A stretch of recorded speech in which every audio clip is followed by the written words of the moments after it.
So Nicky Clement, I work for Unilever. I very much focus on organisation and people analytics, but my background is an HR generalist, actually for 22 years in Unilever. So thinking about how we use data and the impact it can have every day in our role as HR business partners and actually making a difference to people's lives. Those people we employ and we have a responsibility to, either directly or through our extended workforce. I think actually that gives an impetus as well about action and how we can have enough data, enough insights to protect, but also to serve our workforce. Thank you, Nicky. And Mark, same question, same introduction. Well, slightly different introduction, maybe. So I'm not Nicky Clement. I'm Mark Lawrence. We like humour. I'm the Global Head of Organisation and People Analytics at GlaxoSmithKline. So relatively new to GSK, but I've worked in analytics, both in terms of corporate learning and HR for almost 20 years. Ethics has been a question that I've really engaged with ever since I did my MBA a few years ago. I think the reason it's so important for our profession is twofold. I think firstly, I'm somewhat alarmed by the increasing media coverage of what we're trying to do. The fact that there is a lot of scaremongering, there is a lot of ignorance around what we do, and that naturally leads itself to defensiveness. Don't give your organisations your data. If you do, they'll use it against you and you'll be sleeping under a bridge within 2 weeks. I think we need to be a very visible force for good to counteract that. We need to be giving a great account of what we're doing. We need to be transparent and winning both hearts and minds to show that what we're looking for is that win-win outcome. So for me, that's the end goal. But there's ever-increasing approaches, methodologies, technologies, and that provides an ever-moving landscape. So staying with you, Mark, for the time being, what are some of the practical steps you've taken to build trust at GSK with people data? Yeah, so in the short time that I've been there, it's been really obvious to me that nobody is really leading in this field. And I think, there's a small group of us, right, who have understood this and see how important it is. Within GSK, there's a lot of interested parties, and some of you who would have been present for Ian Bailey's section earlier would have heard me talk about this already, so apologies if I repeat myself. But we have quite a complicated landscape of different groups and bodies within the organisation. GSK itself is part of a heavily regulated industry. There's a lot of risk aversion, which is very, very cultural. And so whenever we start along a new project or we're addressing a new demand from the business, we have to jump through an awful lot of hoops to work out if it's even something we can engage with. So by working with other organisations, such as your two organisations and many others in the room here as well, we have co-created an ethical framework. We've then taken that and GSKized it, so that now when we take on a new project, we're going through a fairly rigorous level of review before we even decide whether or not it's something we can engage. That helps us to then speed up those conversations with legal, data privacy, HR risk, procurement, and anybody else who feels that they need to have a say in it. And Nicky, same question, but I'll add a little bit extra to it as well, because I know that Lena, your CHRO, is very voluble about the importance of building trust with data as well. Yeah, absolutely, and I think we appreciate the value of the data that we have. I think that's something that's becoming increasingly talked about, so whether that's marketing data, sales data, or HR data. And I think the responsibility to use that for good is something we're taking very, very seriously. Now, we were having a bit of a conversation before we came in about all of the legal changes, but actually we're very fortunate that we have a very good constructive relationship through employee forums. I'm sure many of you have consultative councils, works councils. If anyone in the room operates in Germany, you'll probably be well ahead of most of the legislation coming in. A few nods in the room. So I think It's the human element. Talk to your people, talk to the employees, understand from your forums what concerns them. Be clear about why you're doing what you're doing. And as long as you've got a good business justification for it and you can explain what's in it for them, I think, those statistics you shared earlier, David, were very clear. Most people are happy for you to use their data if they can see the benefit of it and if they understand why you're doing it. And I think that's what we've tried to do, be really overt about what we're doing, why we're doing it, and actually have a conversation.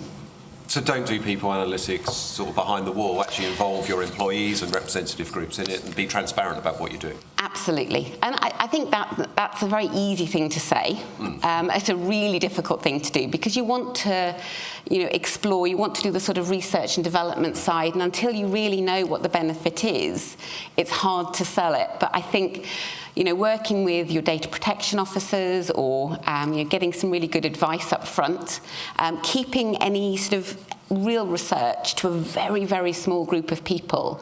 One of the things I'm passionate about, this makes me sound really sad, one of the things I'm passionate about is security models. So actually having very well-defined security models within your organisation. So it's not that this is HR data, therefore everyone in HR has access to all the data, because that's irresponsible. You need to think about, actually, this data is very sensitive, therefore there are only 3 people in my entire organisation that have access to it. This is slightly less sensitive, so I'm going to open it up a little bit more. But constantly ask the question of actually who needs it, why do they need it, and create the models to give you the right ability to act without giving information needlessly to people who don't warrant it. So it can introduce complexity, but I think for the right reason. Yeah, I think there's a balancing act to be had. If you're looking at large-scale insights, enterprise-level insights, then probably that's not particularly granular. Probably that's not going to be easily identifiable for individuals. And so that's probably the kind of thing that you can share at scale. We use our internal social business tools. Many of you might have things like Yammer or Workplace or IBM Connections or that kind of a forum that you can communicate with your workforce. We heard Patrick earlier talking about listening channels and things like this. There's no reason why that has to be just a listening channel. This can also be a channel by which we can share back and drip feed insights about the organisation to help with that feeling of transparency. Yeah. The other top tip, I was writing down a few things about what have I learnt in this space. Password protecting things. I know that sounds really basic, but the number of times I've created an insight, a spreadsheets and data that I think is important, I've shared with the senior group. What do? They then email it to their team, because with the best of intentions, and then it's out there, and you're like, oh, that was never my intention. So I think, going back to the security models, knowing that is then protected through passwords, through layers to build confidence. So a small thing, but it's an important one. Yeah, absolutely. And I know you talked about communication, Mark. Certainly when Dawn Klinghoffer from Microsoft spoke at the PAFOW conference in San Francisco, she talked about how they use, presumably Yammer as well, right, with the data-driven HR hashtag to actually communicate some of the stories around people analytics to and the benefit it's provided to the company, but also to employees as well. And she explained that's kind of act as a kind of mobilising force to actually get more interest in people analytics and more people wanting some of the outputs from it. Have you sort of had similar experiences? Yeah, we were discussing this a little bit before earlier about different approaches we've taken to tooling. But one of the things we're doing at the moment is putting My Analytics, which is the Microsoft tool, out to employees first, rather than doing the network analysis at the organisational level. And that is just encourage people to have a play with it. Because I think if they don't understand something, they're more likely to be nervous of it, mistrust it. Whereas if you can get them to have a look, and I'm actually quite enjoying my own My Analytics screen and think, really, I spent that long networking with that person last week? And actually, I've got a new recruit I haven't spent enough time with, let me think about that. But actually showing people this is useful for my personal productivity, for my well-being, making me think about how I behave as a manager, actually, you suddenly think, oh, that's not so scary. That's actually quite useful.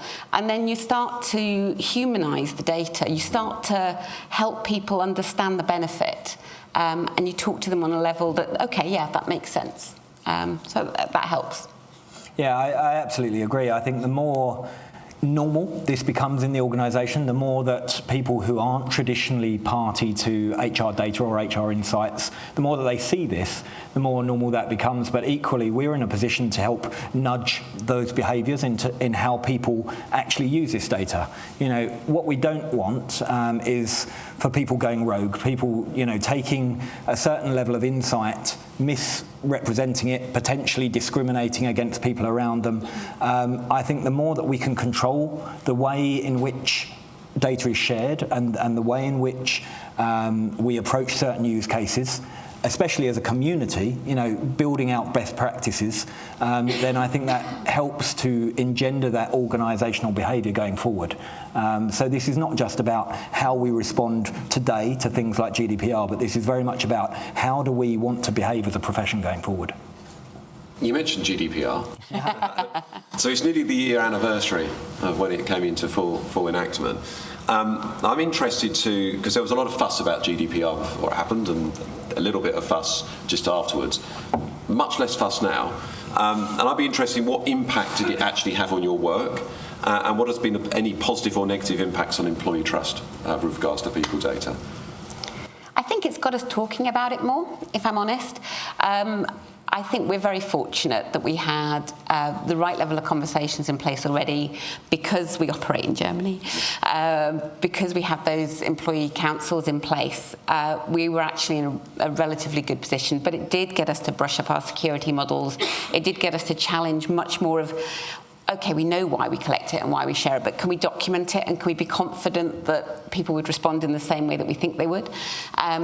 But actually, I think with GDPR, case law is what's going to really test us, if I'm honest, because at the moment, you know, we talked earlier about risk.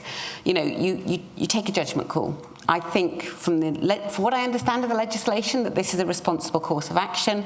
I'm comfortable with this, but until we have a bit more case law, we won't know exactly where the boundaries are, which is why I think there's probably not been, you know, much yet, because there's not been those big scary cases with massive fines yet. So it's a watch this space. Watch this space. I wouldn't be complacent enough to say we've got it sorted. Without. I think we probably need to be mindful of the fact that this will affect different size organisations in different ways. You know, Unilever, GSK, they're both large organisations. We already had infrastructure in place. We already had controls and processes. So probably the impact of something like GDPR was not as great as it might have been for a smaller organisation where potentially some of those controls weren't so mature. So this will have been probably more painful for some organisations than others. That said, from our perspective, I think this has opened the dialogue, you know, and because it hasn't really required too much additional rework from GSK's perspective, what it has done is allowed our various data privacy groups and legal groups to actually have a framework by which they can or cannot approve things. Beforehand, things were open to fairly grey interpretations. Now, I think there is something that we can point to say, is it part of that or isn't it? And that, strangely enough, I think is actually helping our culture to become more innovative rather than less innovative. I think the danger was that we thought everybody would hide behind GDPR and say, absolutely can't do anything. The opposite is true. I think we're seeing a lot more pragmatism and a lot more willingness to try and be supportive of what we're doing. Okay, thank you. So I'm going to pause now. I have plenty of other questions that I could fire at you both, but to really go out to the audience, really, is there any questions that anyone would like to ask Nicky or Mark, or Mark, for instance, around this issue? So you said at the start you are from an HR generalist background. What would your advice be to someone with that background who's considering moving to people analytics and wants to know how to embrace it? And when you did do that move, how did you make sure the people that you worked with previously were brought along in your sort of journey? So my advice would be do it, because I think I've been absolutely bowled away with the move, actually, and the opportunity, having had the grounding in that practical application and seeing how much more effective I could have been if I'd really got this up front. So I guess you have a ready-made ambassador set where you can go, I was where you were, and now, knowing what I know now, how I would do the role differently, I feel it means I can talk to them on a level they understand. And actually, to link it back to the trust, I think building credibility is so important. Because actually, if you can say to somebody, this is the insight, this is the really important facts that you need to understand to take action on, and they can say, okay, I trust that you've done your homework, then you're in a much better place than if they say, I'd like to see under the hood. I'd like to see the engine that you've actually put that through. You say, well, I can't show you because then that's individually named data, and I'm a bit nervous. Actually, having that level of reputation build and understanding, I think, is really important. And I think encouraging more people to take that journey, and I guess in the future I'd see more HR business partners having a high degree of data literacy, a high degree of understanding of analytics. So I think it's a little bit a case of come on this journey with me, because it is where we're all going to have to be in the future. Yeah, I'd also add to that. I think the community of HR managers, HR business partners, HR business leaders are far more data literate today than they were perhaps 2 years ago. One of my jobs, I actually serve on the HR Analytics Advisory Group for the CIPD, and all of the training and all of the demand for information that we get there is all from HRBPs. Yeah. I see those guys as really pivotal in bringing HR experience and then learning how to leverage data for decision making. That's not to say that we won't still need statisticians, so Dilraj is still around, data scientists and others, but I think to bring that contextual information and to be able to apply it in a way that's really impactful is the way that this profession will start to evolve. Thank you. Thank you, Raj. Hi, so I have a question around how we can empower our employees and give their data back to them. I come from a risk-averse company as well, and we tend to do the opposite. So we take HR data, we give it to the HR professionals, we hold on to it very tightly, and we say, no, you cannot look at it. We'll give it to a data quality team. We'll make sure that it's 97% accurate. It may not make sense, but it'll be accurate. Do you have any practical examples of actually giving data back to the people who own it, to the line managers, to the employees? And if you do you have any specific examples of how that actually did move the trust needle sort of, positive? I've got this question on there. So yeah, I'll take that first. I think to start off with, I would suggest that when you're beginning along an analytical journey, we need to consider whether or not the end outcome is appropriate to share back to the individuals. Is that part of what the objective of that project is to do? I wouldn't suggest that all insights and all data be shared back with individuals necessarily. What that will do is create a massive amount of overhead in terms of, you'll spend more time actually delivering needs and answering questions than doing the work itself. But depending on what the projects are, and if I consider some of the work that we've been doing, we've been looking at certain risk projects. So we're looking at which of our sites might potentially be audit risks and how we can start to predict for those. Then actually some of the themes that come out of that, once we've gone through and we've done some of the modelling, we can then start to share back, and so that anyone reading around that particular project can actually be on the lookout for those kinds of things.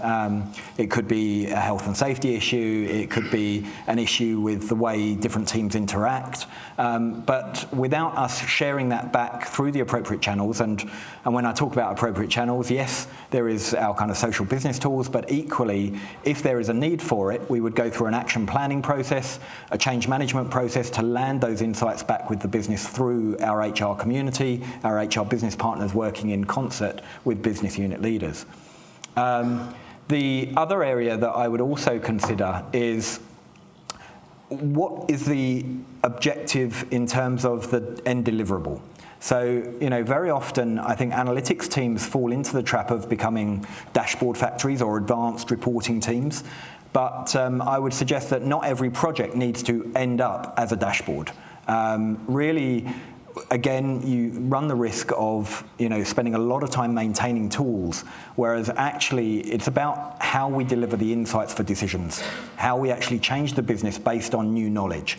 And really, when we think about it in those terms, I would be considering who has a need to know. So coming back to the first point, it's not necessary that we necessarily share everything, but understanding where there could be some advantages to sharing to help in the objective that we set out to achieve with the project. That's the way that I would approach it. Yeah, and the only thing I would add, I already talked about opening up my analytics first to see the power of sort of understanding your own personal effectiveness. The other example, I guess, that I would talk about is reward.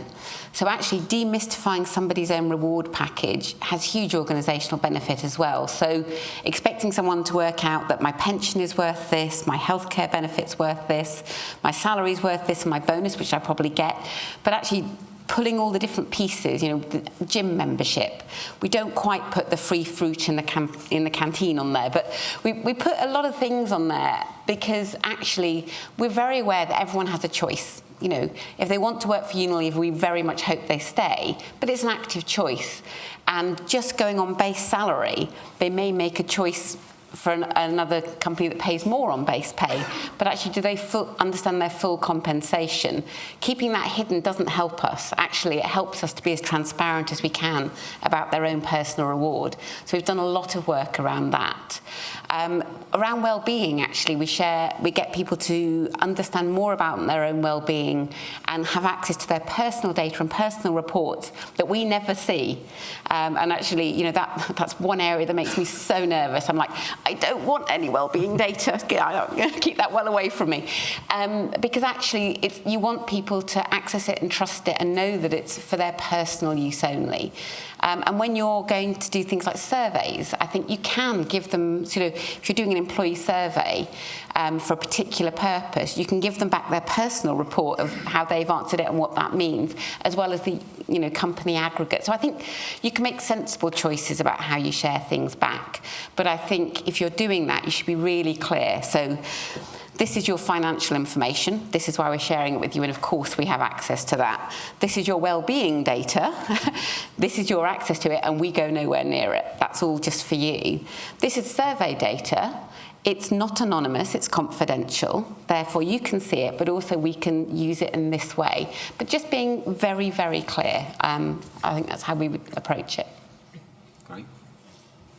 Any other questions out there? Yep, got cut there. Brad?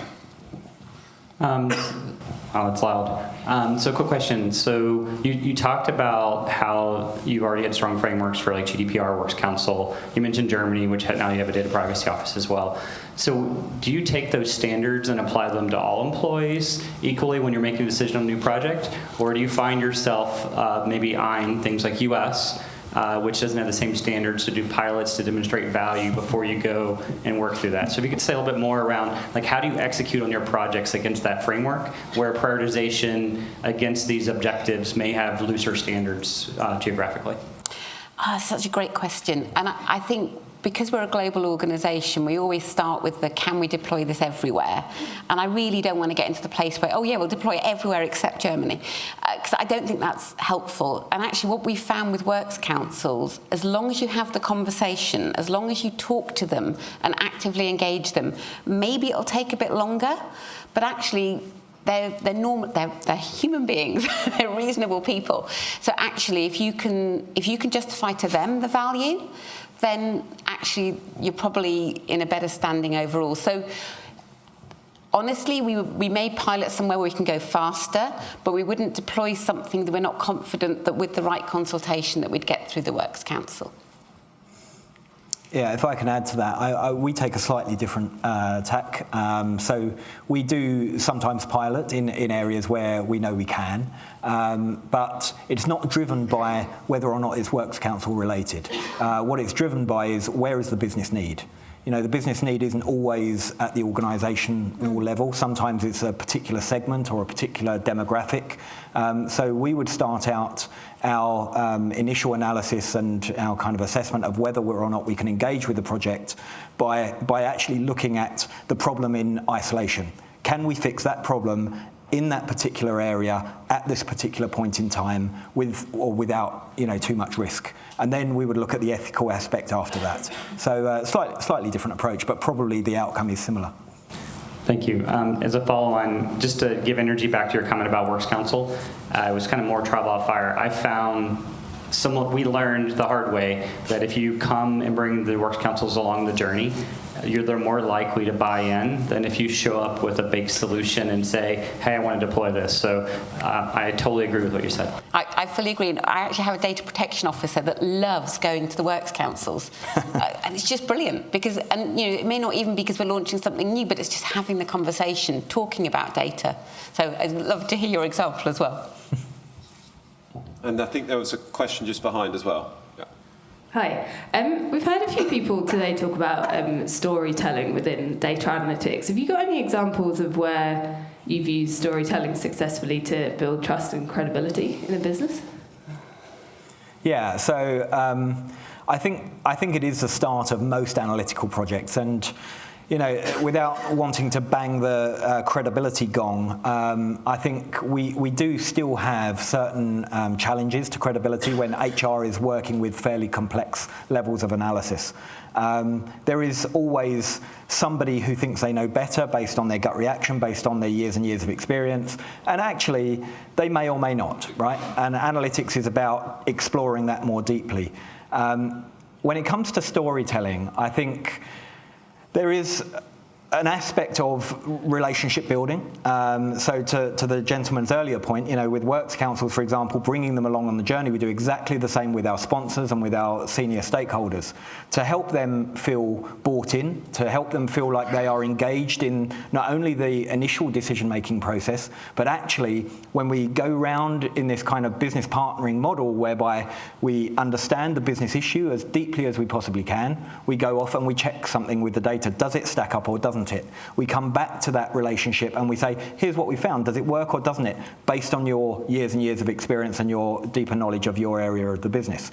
And that circular process can happen multiple times. But each time we go round on that circular process, we're strengthening that relationship. And to the point where I don't really consider it storytelling. I consider it actually just part of the way you engage people in the project methodology so that they feel completely bought in. I fully agree. Just one thing I would add is I think the most powerful storytellers are our business advocates. They're the people who are actually using the insights and taking action. So one of the things that we do is we encourage hypothesis testing or myth busting, or people who just want to come up with blatant things that they want to know if they're right or wrong. So what we do is actively encourage someone to come to us with a built-up hypothesis of something that you'll have people out in your businesses that say, my gut feel tells me that. And often they're right, because it's actually based on good experience, but sometimes they're not. And actually, I actively encourage them to come and spend time with my team, and we'll do what we call a next generation insight session, normally over a couple of weeks, and we'll iterate with them, get the data that we need to explore their hypothesis, and we'll either prove or disprove it. It will either be statistically significant or it won't.